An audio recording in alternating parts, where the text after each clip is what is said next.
I knowingly overpay for Pokemon cards. I'll look at recent sales, determine the value, and sometimes I'll pay even more. That can be dangerous, but there are 4 situations where I'm comfortable paying full market value or even going above. First is when I strongly believe a card is undervalued.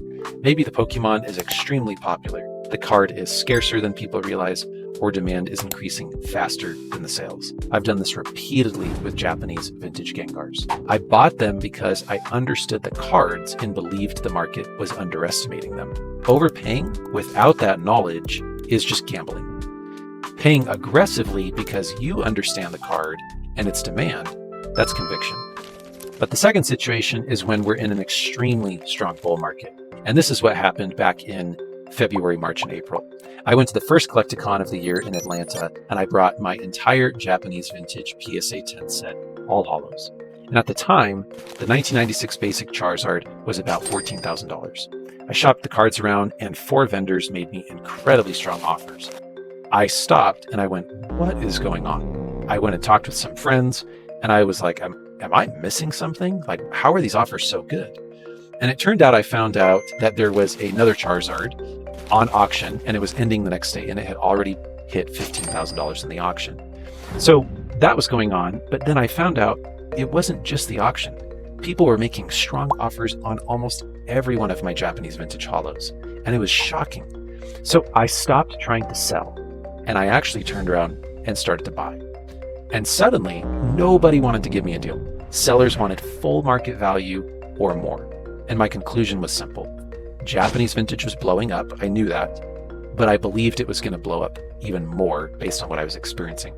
So I walked the room and I found the only other 1996 Japanese base set Charizard in a 10 that I could find. I think I paid about $15,800 or something like that. About 1 month later, I traded that same Charizard for a Gym Heroes first edition booster box. And by then, that Charizard had reached about $30,000 to $33,000 in value. Now, that does not mean everything you overpay for is going to double. It means comps look backward. In a rapidly moving market, the last sell, it just might be already outdated. Here's the third situation. It's when I plan to hold the card for years or its personal collection. If I'm buying something to resell next week, I need room for fees, market movement, and profit, and that's the typical vendor gig. But if I'm holding that card for 3 to 5 years, paying an additional 5 to 10% is much less important. If I believe a $10,000 card will become a $25,000 card, I'm not going to lose an exceptional copy because the owner wants $10,500. If I'm right, that additional $500 will become irrelevant. And if I'm wrong, this is what people don't talk about. If I'm wrong, that 5% discount I got, it's not going to save you anyway. Doesn't really matter. The final situation is when I may not get another opportunity.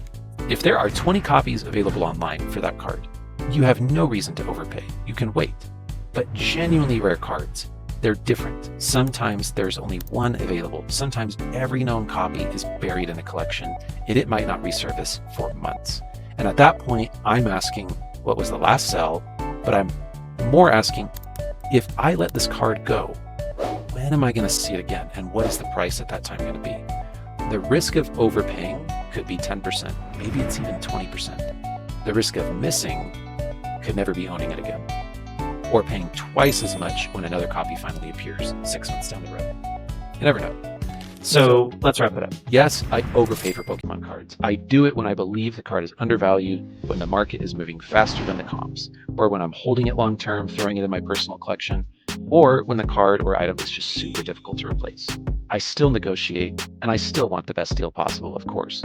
But the lowest purchase price doesn't always mean it's the best purchase.